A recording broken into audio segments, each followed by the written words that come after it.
एक पासे कांग्रेस ते एक पासे बीजेपी, एक पासे यानी खूह ते दूजे पासे खाई पंजाब दे लोकां दे लई, क्योंकि पंजाब दे लोकां दी पिठ दे विच कैप्टन अमरिंदर सिंह ने और कांग्रेस पार्टी ने भी गुटका साहब दीआं सौहां खा के पिठ दे विच छुरा मारन वाली कोई कसर नहीं छड्डी हैगी।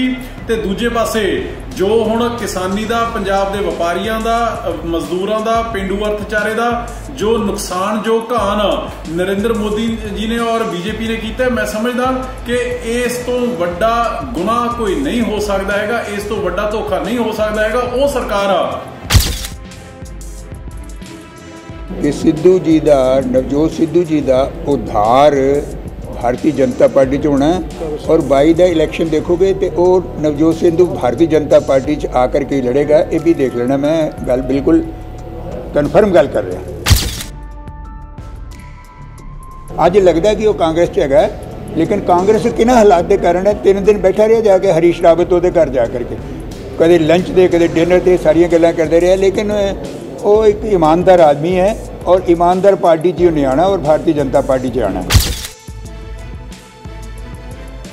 देखो एक गल है, सिद्धू साहब एक ऐसे इंसान है जिहड़े किते भी फिट नहीं हो सकते। कई बंदियां नूं पॉलिटिक्स दे विच कह लीए जां अपने घर दे विच भी कह लीए, जदों नूं अपने आप ते वहम हो जाए कि मैं ही बहुत सियाणा ते बाकी सारे जिहड़े वो काम दे नहीं है, वो किसी पार्टी चला जाए, किसी जथेबंदी चला जाए, किसी खेतर दे विच चला जाए, तो वो जिहड़ा हैगा यूनाइट होकर किसी दे नाल नहीं चल सकता। नवजोत सिद्धू, नवजोत सिद्धू, नवजोत सिद्धू, हर सियासी पार्टी भी यही कह रही है। जिवें सन्नाटे तो बाद एकदम तूफान आउंदा, उवें ही लंबे समय की चुप्पी तो बाद आखिर नवजोत सिद्धू के बोलण ने कांग्रेस के मंत्रियों के मूँह च दही जमाउण वाला काम कर दिता। सिद्धू के तलखी तेवरा ने कैप्टन के वजीर चुप करवा दिते।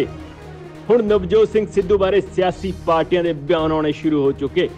ਵੱਖ-ਵੱਖ सियासतदान अपने प्रतिक्रम दे रहे हैं। यह प्रतिक्रम उदों आने शुरू होए ते सियासी गलियारिਆਂ ਦੇ ਵਿੱਚ उदों सियासत पकी जदों मास्टर मोहन लाल ने यह कह दिता कि नवजोत सिंह सिद्धू बीजेपी ਦੇ ਵਿੱਚ शामिल होणगे ते 2022 ਦੀਆਂ ਚੋਣਾਂ भाजपा ਦੇ ਵੱਲੋਂ ही लड़नगे। मैं अज भी इस फर्म कन्विक्शन ते खड़ा है कि सिद्धू जी का, नवजोत सिद्धू जी का उद्धार भारतीय जनता पार्टी च होना है और 22 का इलैक्शन देखोगे तो वो नवजोत सिद्धू भारतीय जनता पार्टी च आकर के लड़ेगा। ये भी देख लेना, मैं गल बिल्कुल कन्फर्म गल कर रहा, कोई शरारत नहीं कर रहा। मैनू पता ना अपने टैंपरामेंट का, क्योंकि वह जन्म भारतीय जनता पार्टी जो है और वह उद्धार भारतीय जनता पार्टी च होना है। अज लगता है कि वह कांग्रेस च है, लेकिन कांग्रेस किन्ना हालात के कारण है 3 दिन बैठा रहा जाके हरीश रावत वो घर जा करके, कदे लंच दे कदे डिनर दे सारिया गल्लां करते रहे। लेकिन वो एक ईमानदार आदमी है और ईमानदार पार्टी च उन्हें आना और भारतीय जनता पार्टी च आना। कुछ गल्लां जिहड़ियां ने मैं दस नहीं सकता कि भी की कुछ हो रहा है मेरे और उधर की गल हो रही है, अजे कुछ गल कह नहीं सकते। लेकिन इन दी लॉन्ग रन असीं देखांगे कि बई मैं सच्चा है कि कोई होर गल सच्ची है, पर नवजोत सिद्धू दी मैं बहुत इज्जत मान सम्मान करना जी। मास्टर मोहन सिंह के बयान तो बाद सियासत दे विच एवें भुचाल आया जिवें जंगल दे विच लगी अग तेज हवावां दे नाल फैलदी है। इस बयान तो बाद आम आदमी पार्टी के विधायक अमन अरोड़ा ने सियासी तंज कसदियां जो कहा वो तुहानूं सुना दिंने आ। देखो मैं समझदा कि जो मास्टर मोहन लाल जी ने कहा है कि आने वाले समय दे विच नवजोत सिंह सिद्धू बीजेपी दे विच इलैक्शन लड़नगे 2022 दे विच, मैं समझदा कि वैसे तो नवजोत सिंह सिद्धू का आप दा, कांग्रेस का और बीजेपी का इंटरनल मसला है। सानू और पंजाब नू इस चीज़ दे नाल ना ही कोई इंटरस्ट है ना ही कोई लेना देना, पर मैं ये मन के चलदा कि एक पासे कांग्रेस ते एक पासे बीजेपी, एक पासे यानी खूह ते दूजे पासे खाई पंजाब दे लोकां दे लई, क्योंकि पंजाब दे लोकां दी पिठ दे विच कैप्टन अमरिंदर सिंह ने और कांग्रेस पार्टी ने भी गुटका साहब दीआं सौहां खा के पिठ दे विच छुरा मारन वाली कोई कसर नहीं छड्डी हैगी। ते दूजे पासे जो हुण किसानी दा, पंजाब दे वपारियां दा, मजदूरां दा, पेंडू अर्थचारे दा जो नुकसान, जो घान नरेंद्र मोदी जी ने और बीजेपी ने कीता, मैं समझदा कि इस तो वड्डा गुनाह कोई नहीं हो सकदा हैगा, इस तो वड्डा धोखा नहीं हो सकदा हैगा। वो सरकार ਜਿਹੜੀ ਕਹਿੰਦੀ ਸੀ ਕਿ ਸਵਾਮੀਨਾਥਨ ਕਮਿਸ਼ਨ ਦੀਆਂ ਰਿਪੋਰਟਾਂ ਲਾਗੂ ਕਰਾਂਗੇ, ਦੁੱਗਣੀ ਇਨਕਮ ਕਰਾਂਗੇ 2022 ਤੱਕ, ਅੱਜ ਜਿਸ ਤਰੀਕੇ ਦੇ ਨਾਲ ਪੰਜਾਬ ਦੇ ਕਿਸਾਨਾਂ ਦੀ ਪਿੱਠ ਦੇ ਵਿੱਚ ਛੁਰਾ ਮਾਰਿਆ ਤੇ ਪੰਜਾਬ ਦੇ ਲਈ ਤਾਂ ਕਾਂਗਰਸ ਵੀ ਔਰ ਬੀਜੇਪੀ ਵੀ ਦੋਏ ਘਾਤਕ ਨੇ, ਦੋਨੋਂ ਨੁਕਸਾਨਦਾਇਕ ਨੇ, ਦੋਨਾਂ ਨੇ ਪੰਜਾਬ ਦੇ ਲੋਕਾਂ ਦੀ ਪਿੱਠ ਦੇ ਵਿੱਚ ਛੁਰਾ ਮਾਰਿਆ। ਹੁਣ ਇਹ ਸਰ ਨਵਜੋਤ ਸਿੰਘ ਸਿੱਧੂ ਚੂਜ਼ ਕਰ ਲੈਣ ਕਿ ਕਿਸ ਦੇ ਵਿੱਚ ਉਹਨਾਂ ਨੇ ਜਾਣਾ ਹੈ ਜਾਂ ਕਿਸ ਦੇ ਵਿੱਚ ਰਹਿਣਾ ਹੈ, ਇਹ ਉਹਨਾਂ ਦੀ ਮਰਜ਼ੀ ਹੈ। ਪਰ ਪੰਜਾਬ ਦੇ ਲਈ ਇਹ ਦੋਨੋਂ ਪਾਰਟੀਆਂ ਘਾਤਕ ਨੇ। ਸਿਰਫ ਆਮ ਆਦਮੀ ਪਾਰਟੀ ਨਹੀਂ, ਵੱਖ-ਵੱਖ ਪਾਰਟੀਆਂ ਸਿਆਸੀ ਤੰਜ ਕੱਸਦੀਆਂ ਨਜ਼ਰ ਆਈਆਂ। ਸ਼੍ਰੋਮਣੀ ਅਕਾਲੀ ਦਲ ਦੇ ਲੀਡਰ ਚਰਨਜੀਤ ਸਿੰਘ ਬਰਾੜ ਨੇ ਸਿੱਧੂ ਬਾਰੇ ਬੋਲਦਿਆਂ ਕਿਹਾ ਕਿ ਸਿੱਧੂ ਤਾਂ ਸਿਰਫ ਤੇ ਸਿਰਫ ਗੱਲਾਂ ਦਾ ਹੀ ਕੜਾਹ ਬਣਾ ਸਕਦੇ ਨੇ, ਕਰ ਕੁਝ ਨਹੀਂ ਸਕਦੇ।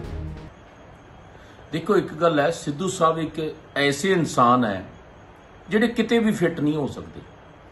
ਕਈ ਬੰਦਿਆਂ ਨੂੰ ਪੋਲਿਟਿਕਸ ਦੇ ਵਿੱਚ ਕਹਿ ਲਈਏ ਜਾਂ ਆਪਣੇ ਘਰ ਦੇ ਵਿੱਚ ਵੀ ਕਹਿ ਲਈਏ, ਜਦੋਂ ਨੂੰ ਆਪਣੇ ਆਪ ਤੇ ਵਹਿਮ ਹੋ ਜਾਏ ਕਿ ਮੈਂ ਹੀ ਬਹੁਤ ਸਿਆਣਾ ਤੇ ਬਾਕੀ ਸਾਰੇ ਜਿਹੜੇ ਉਹ ਕੰਮ ਦੇ ਨਹੀਂ ਹੈ, ਉਹ ਕਿਸੇ ਪਾਰਟੀ ਚਲਾ ਜਾਵੇ, ਕਿਸੇ ਜਥੇਬੰਦੀ ਚਲਾ ਜਾਵੇ, ਕਿਸੇ ਖੇਤਰ ਦੇ ਵਿੱਚ ਚਲਾ ਜਾਵੇ, ਤਾਂ ਉਹ ਜਿਹੜਾ ਹੈਗਾ ਯੂਨਾਈਟ ਹੋ ਕੇ ਕਿਸੇ ਦੇ ਨਾਲ ਨਹੀਂ ਚੱਲ ਸਕਦੀ। ਪਹਿਲਾਂ ਭਾਰਤੀ ਜਨਤਾ ਪਾਰਟੀ ਚੋਂ ਨਿਕਲੇ, ਫਿਰ ਆਮ ਆਦਮੀ ਪਾਰਟੀ ਦੇ ਘਰੇ ਗਏ, ਤੇ ਫਿਰ ਜਿਹੜਾ ਹੈਗਾ ਹੁਣ ਇੱਥੇ ਜਿਹੜਾ ਹੈਗਾ ਇਹ ਕਾਂਗਰਸ 'ਚ ਗਏ। ਪਰ ਕਾਂਗਰਸ 'ਚ ਵੀ ਜੋ ਹਾਲਾਤ ਆ ਤੁਹਾਡੇ ਸਾਹਮਣੇ ਆ। ਇਸ ਕਰਕੇ ਮੈਂ ਸਮਝਦਾ ਹਾਂ ਕਿ ਐਸੇ ਹਾਲਾਤ ਪੈਦਾ ਖੁਦ ਬ ਖੁਦ ਸਿੱਧੂ ਨੇ ਕੀਤੇ ਆ, ਔਰ ਸਿਰਫ ਗੱਲਾਂ ਦਾ ਕੜਾਹ ਬਣਾ ਸਕਦਾ, ਐਦੋਂ ਵੱਧ ਇਹ ਕੁਝ ਨਹੀਂ ਕਰ ਸਕਦਾ। ਅਗਰ ਇਹਨਾਂ ਦੀ 2 ਸਾਲ ਦੀ ਕੋਈ ਕਾਰਜਕਾਰੀ ਵੀ ਨਾਪਣੀ ਹੋਵੇ ਤਾਂ ਮੇਰਾ ਖਿਆਲ ਹੈ ਉਹ ਵੀ ਬਿਲਕੁਲ ਜ਼ੀਰੋ ਹੈ। ਇਸ ਤੋਂ ਇਲਾਵਾ ਮਹੇਸ਼ਿੰਦਰ ਗਰੇਵਾਲ ਨੇ ਸਿੱਧੂ ਤੇ ਸ਼ਾਇਰਾਨਾ ਅੰਦਾਜ਼ ਦੇ ਵਿੱਚ ਜਿਵੇਂ ਤੰਜ ਕੱਸਿਆ, ਉਹ ਵੀ ਤੁਸੀਂ ਜਰਾ ਸੁਣ ਲਓ। ਦੇਖੋ ਗੱਲ ਕੀ ਹੈ ਕਿ ਕਿਸੇ ਨਾਲ ਲੜਾਈ ਨਹੀਂ, ਕਿਸੇ ਨਾਲ ਮੁਕਾਬਲਾ ਨਹੀਂ, ਇੱਕੋ ਇੱਕ ਯਤਨ ਕੀਤਾ ਗਿਆ ਕਿ ਜਿਹੜੀ ਕਾਸਟ ਪ੍ਰਾਈਸ ਤੇ MRP ਵਿੱਚ ਫਰਕ ਹੈ, ਉਹ ਫਰਕ ਖਤਮ ਕਰਕੇ ਜਿਹੜਾ ਕੰਜ਼ਿਊਮਰ ਹੈ, ਜਿਹੜਾ ਪੇਸ਼ੈਂਟ ਹੈ, ਉਹਨੂੰ ਅਫੋਰਡੇਬਲ ਫਾਇਦਾ ਲੈ ਕੇ ਉਹ ਦਵਾਈ ਉਹਨੂੰ ਦਿੱਤੀ ਜਾਵੇ। ਜਿਵੇਂ ਫੋਰ ਇੰਸਟੈਂਸ ਡਾਕਟਰ ਸਾਹਿਬ ਨੇ ਬੋਲਦਿਆਂ ਦੱਸਿਆ ਕਿ ਇਹ ਕਨੋਲਾ ਜਿਹੜਾ ਟੀਕਾ ਲਾਉਣ ਲਈ ਲਾਉਂਦੇ ਆ, ਉਹਦੀ ਕੀਮਤ ਸਾਨੂੰ ਕਾਸਟ ਕਰਦੀ 21 ਰੁਪਏ 'ਚ। ਉਹਦੀ ਜਿਹੜੀ ਮਿਨੀਮਮ ਰਿਟੇਲ ਪ੍ਰਾਈਸ ਲਿਖੀ ਆ ਉਹ ਲਿਖੀ ਹੈ 245। ਜਿਹੜਾ 21 'ਚ ਮਿਲਦਾ ਉਹਦੀ ਸੇਲ ਪ੍ਰਾਈਸ 245 ਹੈ। 220 ਰੁਪਏ ਦਾ ਫਾਇਦਾ ਲੈਂਦਾ ਮਿਡਲਮੈਨ। ਇਹਨਾਂ ਨੇ ਕੀ ਕੀਤਾ ਕਿ ਕਾਸਟ ਪ੍ਰਾਈਸ ਵਿੱਚ 15 ਤੋਂ 20% ਐਡ ਕਰਕੇ ਜਿਹੜੀ ਪੇਸ਼ੈਂਟ ਨੂੰ 245 ਦੀ ਥਾਂ 200 ਇਕੱਲੇ 27 ਜਾਂ 28 ਰੁਪਏ ਦੀ ਮਿਲੂ। ਦੇਖ ਲਓ ਕਿੰਨੀ ਵੱਡੀ ਰਿਲੀਫ ਹੈ। ਇਸੇ ਤਰ੍ਹਾਂ ਹੀ ਫਲੂ ਵਾਇਰਸ ਦਾ ਟੀਕਾ 1450 ਉਹਦੇ 'ਤੇ MRP ਲਿਖੀ ਹੈ, ਪਰ ਇਹ ਇੱਥੇ 840 ਦਾ ਦੇ ਰਹੇ ਨੇ। ਇਸ ਕਰਕੇ ਇੱਕ ਬੜਾ ਹੰਭਲਾ ਮਾਰਨ ਦੀ ਕੋਸ਼ਿਸ਼ ਕੀਤੀ ਹੈ। ਇੱਕ ਕਿਸੇ ਨਾਲ ਟਕਰਾਅ ਨਹੀਂ, ਕਿਸੇ ਨਾਲ ਵਿਰੋਧ ਨਹੀਂ, ਕਿ ਕਾਸਟ ਪ੍ਰਾਈਸ 'ਚ ਸਿਸਟਮ ਨੂੰ ਰਨ ਕਰਨ ਲਈ 15 ਤੋਂ 20% ਪ੍ਰੋਫਿਟ ਰੱਖ ਕੇ ਸਸਤੀਆਂ ਦਵਾਈਆਂ, ਪਰ ਇਹਦੇ 'ਚ ਇਹ ਸ਼ਰਤ ਰੱਖੀ ਹੈ ਕਿ ਜਿਹੜਾ ਵੀ ਦਵਾਈ ਲੈਣਾ ਉਹ ਉਹਦੇ ਕੋਲ ਪ੍ਰੈਸਕ੍ਰਿਪਸ਼ਨ ਹੋਵੇ ਤੇ ਪਰਸਨਲ ਯੂਜ਼ ਲਈ ਹੋਵੇ, ਤਾਂ ਕਿ ਇਹ ਨਾ ਹੋਵੇ ਕਿ ਇੱਥੋਂ ਅੱਗੇ ਸਸਤੀਆਂ ਲਿਜਾ ਕੇ ਅੱਗੇ ਉਹ ਵਪਾਰ ਬਣਾ ਲੈਣ, ਮਹਿੰਗੀਆਂ ਵੇਚੀ ਜਾਣ। ਇਹ ਪ੍ਰੀਕਾਸ਼ਨ ਰੱਖੀ ਹੈ। ਗਰੇਵਾਲ ਸਾਹਿਬ, ਕੇਂਦਰ ਸਰਕਾਰ ਨੇ ਕਿਸਾਨ ਐਕਟ ਜਿਹੜਾ ਲਾਗੂ ਕੀਤਾ ਹੈ, ਬਿੱਲ ਪਾਸ ਕਰ ਦਿੱਤਾ ਹੈ, ਪਰ ਰਾਹੁਲ ਗਾਂਧੀ ਕੇਂਦਰ ਦੀ ਥਾਂ ਤੇ ਪੰਜਾਬ 'ਚ ਆ ਕੇ ਧਰਨੇ ਦੇ ਰਹੇ, ਟਰੈਕਟਰ ਰੈਲੀਆਂ ਕਰ ਰਹੇ ਨੇ। ਲੱਗਦਾ ਹੈ ਕਿ ਕੋਈ ਫਾਇਦਾ ਹੈਗਾ ਇਸ ਦਾ ਜਾਂ ਫਿਰ ਇਸ ਤਰ੍ਹਾਂ? ਦੇਖੋ ਮੈਂ ਤੁਹਾਨੂੰ ਇੱਕ ਦੱਸਾਂ, ਰਾਹੁਲ ਗਾਂਧੀ ਵਿਚਾਰੇ ਦੇ ਤੇ ਮੈਨੂੰ ਤਰਸ ਆਉਂਦਾ, ਕਈ ਦਫਾ ਬਹੁਤ ਤਰਸ ਆਉਂਦਾ ਹੈ ਕਿ ਉਹਨੂੰ ਨਿਆਣੇ ਨੂੰ ਪਤਾ ਹੀ ਨਹੀਂ ਗਾ ਕਿ ਕਦੋਂ ਕਿੱਥੇ ਕੀ ਕਰਨਾ ਹੈ। ਪਾਰਲੀਮੈਂਟ ਵੇਲੇ ਉਹ ਬਾਹਰ ਚਲੇ ਗਿਆ, ਨਾ ਮਾਤਾ ਜੀ ਆਏ ਨਾ ਆਪ ਆਏ, ਨਾ ਪਾਰਟੀ ਨੂੰ ਵਿਪ ਜਾਰੀ ਕੀਤਾ ਕਿ ਵੀ ਸਾਰੇ ਮੈਂਬਰ ਹਾਜ਼ਰ ਰਹਿਣਾ, ਤੇ ਮੈਂਬਰ ਇਹਨਾਂ ਦੇ ਵਾਕਆਊਟ ਕਰ ਗਏ, ਬਾਈਕਾਟ ਕਰ ਗਏ, ਤੇ ਐਕਟ ਦਿੱਲੀ ਪਾਸ ਹੋਇਆ, ਲਾਗੂ ਦਿੱਲੀ ਨੇ ਕਰਨਾ, ਦਿੱਲੀ ਛੱਡ ਕੇ ਪੰਜਾਬ 'ਚ ਆ ਕੇ ਸੜਕਾਂ 'ਤੇ ਗੇੜੇ ਦਿੰਦਾ ਪਿਆ। ਤੇ ਉਸ ਕਰਕੇ ਦੇਖ ਲਿਆ ਤੁਸੀਂ ਲੋਕਾਂ ਦਾ ਰਿਸਪੌਂਸ ਵੀ, ਕਿ ਕਾਂਗਰਸ ਦਾ ਸਾਬਕਾ ਪ੍ਰਧਾਨ ਹੋਵੇ, ਰਾਹੁਲ ਗਾਂਧੀ ਹੋਵੇ, ਗਾਂਧੀ ਪਰਿਵਾਰ ਦਾ ਹੋਵੇ, ਪੰਜਾਬ 'ਚ ਕਾਂਗਰਸ ਦੀ ਸਰਕਾਰ ਹੋਵੇ, ਕਿੰਨੀ ਕੁ ਰਿਸੈਪਸ਼ਨ ਮਿਲੀ ਆ ਉਹਨਾਂ ਨੂੰ ਜੀ। ਮੈਂ ਜੋ ਮੋਗੇ ਵਾਲਾ ਟੈਲੀਵਿਜ਼ਨ 'ਤੇ ਦੇਖਿਆ, ਮੇਰੇ ਕੋਲ ਰਿਪੋਰਟ ਕਲੀਅਰ ਹੈ, ਟਰੈਕਟਰਾਂ ਦੇ ਬੰਦੇ ਬੈਠੇ ਇਹਨਾਂ ਦੀ ਸਪੀਚ ਸੁਣ ਰਹੇ ਨੇ। 2 ਤੋਂ 2.5 ਟਰੈਕਟਰ ਸੀ, ਇੱਕ ਬੰਦਾ ਬੈਠਾ। ਲਾ ਲਓ ਕਿ ਐਡਾ ਸਰਕਾਰ ਦਾ ਜ਼ੋਰ ਹੋਵੇ, ਸੈਂਟਰ ਦਾ ਉਹਨਾਂ ਦਾ ਲੀਡਰ ਹੋਵੇ, 2-2.5 ਬੰਦਾ ਕਰਨਾ ਕੀ ਔਖਾ। ਗਰੇਵਾਲ ਸਾਹਿਬ, ਲੋਕਾਂ ਨੇ ਰਿਜੈਕਟ ਕਰਤੇ।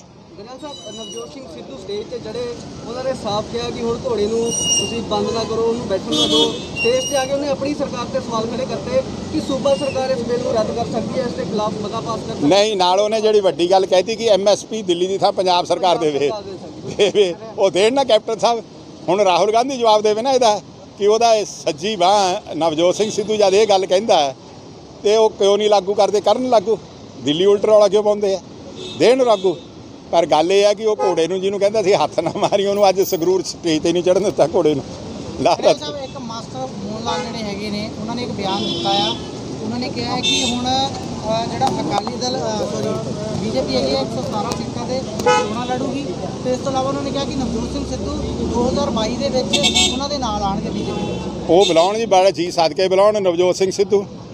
ਜੇ ਉਹਨਾਂ ਨੂੰ ਇੰਨੀਆਂ ਗਾਲਾਂ ਖਾਧੀਆਂ ਮਹਿਸੂਸ ਨਹੀਂ ਹੁੰਦੀਆਂ, ਉਹ ਖਾਣ। ਹੋਰ ਸਾਨੂੰ ਤਾਂ ਨਹੀਂ ਕੋਈ ਇਤਰਾਜ਼, ਸਾਡੇ ਵੱਲੋਂ ਜਿਹਨੂੰ ਮਰਜ਼ੀ ਲਿਆਉਣ। ਸਾਨੂੰ ਇਹ ਹੋ ਗਿਆ ਕਿ ਉਹ ਇੱਕ ਨਾਨਕ ਸਿੰਘ ਨਾਵਲਿਸਟ ਹੋਏ ਆ, ਉਹਨਾਂ ਨੇ ਇੱਕ ਲਿਖੀ ਸੀਗੀ ਨਾਵਲ, ਉਦੋਂ ਬਾਅਦ ਉਹਦੇ 'ਚ ਅਖੀਰਲੀ ਲਾਈਨ ਲਿਖੀ ਸੀਗੀ, ਭਲਾ ਹੋਇਆ ਮੇਰਾ ਚਰਖਾ ਟੁੱਟਾ ਜਿੰਦ ਜੱਬ ਛੁੱਟੀ। ਸਾਡਾ ਤਾਂ ਖਹਿੜਾ ਛੁੱਟ ਗਿਆ, ਸੀ ਆਜ਼ਾਦ ਹੋ ਗਏ। ਨਹੀਂ, ਲੋਕ ਸਾਨੂੰ ਕਹਿੰਦੇ ਸੀਗੇ ਕਿ ਬੀਜੇਪੀ ਦੀ ਆਖੇ ਚਲਾਇਆ ਚੱਲਦੇ ਆ, ਹੁਣ ਅਕਾਲੀ ਦਲ ਆਪ ਚੱਲਦਾ ਪਿਆ। ਪਹਿਲਾਂ ਵੀ ਆਪ ਚੱਲਦਾ ਸੀ, ਪਰ ਹੁਣ ਲੋਕਾਂ ਦਾ ਵੀ ਭਰਮ ਦੂਰ ਹੋ ਗਿਆ। ਮੁੱਖ ਮੰਤਰੀ ਕੈਪਟਨ ਅਮਰਿੰਦਰ ਸਿੰਘ ਨੇ ਸਵਾਲ ਉਠਾਏ ਨੇ, ਕਹਿੰਦੇ ਕਿ ਸੁਖਬੀਰ ਜੀ ਅੰਮ੍ਰਿਤਸਰ ਤੋਂ ਆਪਣਾ ਕਾਫਲਾ ਲੈ ਕੇ ਆ ਰਹੇ ਨੇ, ਹਰਸਿਮਰਤ ਕੌਰ ਜੀ ਬਠਿੰਡੇ ਤੋਂ। ਲੋਕ ਪਰੇਸ਼ਾਨ ਹੋਏ ਨੇ, ਕਿਸਾਨ ਨਹੀਂ ਸੀਗੇ ਅਕਾਲੀ ਦਲ ਦੇ ਵਰਕਰ। ਅਕਾਲੀ ਦਲ, ਮੈਂ ਐਗਰੀਕਲਚਰਿਸਟ ਆ ਬਾਈ ਪ੍ਰੋਫੈਸ਼ਨ, ਮੇਰੀ ਅੱਜ ਵੀ ਮੇਜਰ ਸੋਰਸ ਆਫ ਇਨਕਮ ਖੇਤੀ ਹੈ, ਤੇ ਮੈਂ ਕਿਸਾਨ, ਹੋਰ ਕਿਸਾਨ ਨੂੰ ਕੀ ਟੱਲ ਲੱਗੇ ਹੁੰਦੇ ਆ ਜੀ?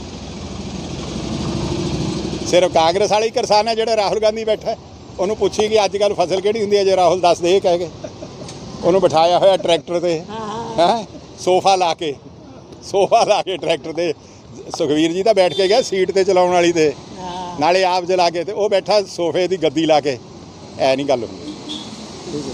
ਸੋ ਸੁਣਿਆ ਤੁਸੀਂ, ਵੱਖ-ਵੱਖ ਸਿਆਸਤਦਾਨਾਂ ਨੇ ਸਿੱਧੂ ਤੇ ਕਿਸ ਤਰ੍ਹਾਂ ਤੰਜ ਕਸੇ ਤੇ ਕਿਸ ਤਰ੍ਹਾਂ ਸਿੱਧੂ ਨੂੰ ਆੜੇ ਹੱਥੀ ਲਿਆ। ਸੋ ਹੁਣ ਦੇਖਣ ਵਾਲੀ ਗੱਲ ਇਹ ਰਹੇਗੀ ਕਿ ਆਖਰ ਨਵਜੋਤ ਸਿੰਘ ਸਿੱਧੂ ਕਿਸ ਪਾਰਟੀ ਦਾ ਪੱਲਾ ਫੜਦੇ ਨੇ। Bureau report, D5 channel Punjabi. D5 channel Punjabi ਹੁਣੇ ਸਬਸਕ੍ਰਾਈਬ ਕਰੋ, ਬੈਲ ਆਈਕਨ ਤੇ ਕਲਿੱਕ ਕਰੋ।